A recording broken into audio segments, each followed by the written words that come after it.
approach. Every single you don't object it kasi.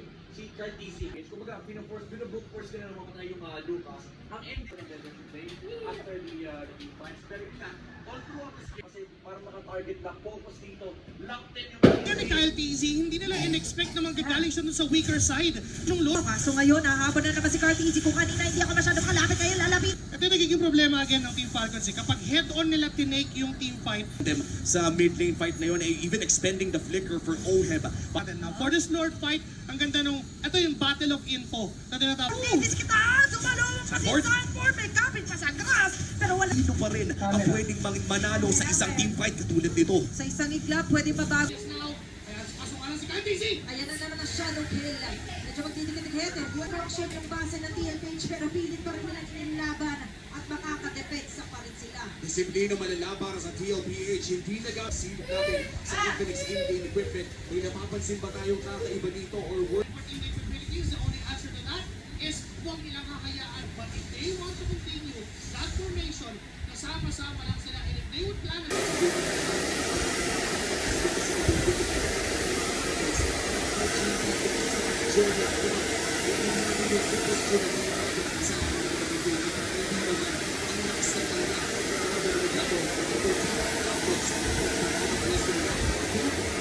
JP with a good seed, hindi na bubungin ni Obwen at Kyle DCC mula ng alog.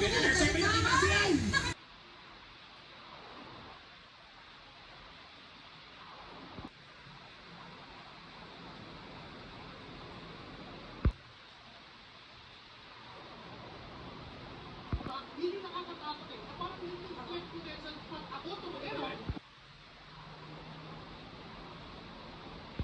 Baby, don't be too scared.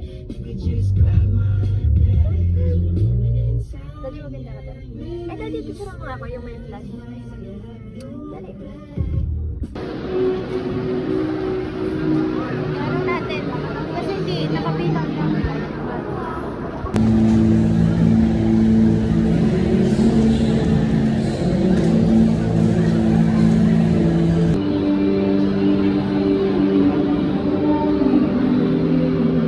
Makaka-attack pa ako.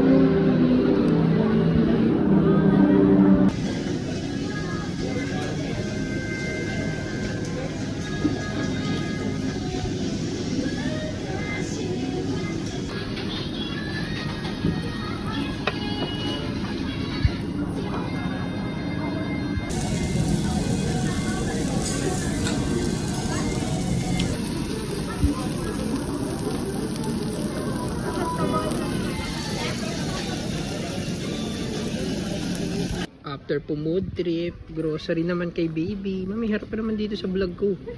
Dali, para ako ma-monetize na. Yung baby kasi namin, dalawang klase ng gatas yung iniinom niya. Dalawa iniinom niya. Isang pang mahal, isang pang budget meal. Ako hindi ako fan ng pancit canton. Mas gusto ko to. Kaya kay Soba. Siguro dahil sobrang napurga na ako ng kanton, nakakasawa. After lahat ng necessity ni baby, siya naman pupunta siya dito para kumuha ng kung ano-anong toner or makeup. Ako, kahit hindi ko kailangan, bibili rin ako.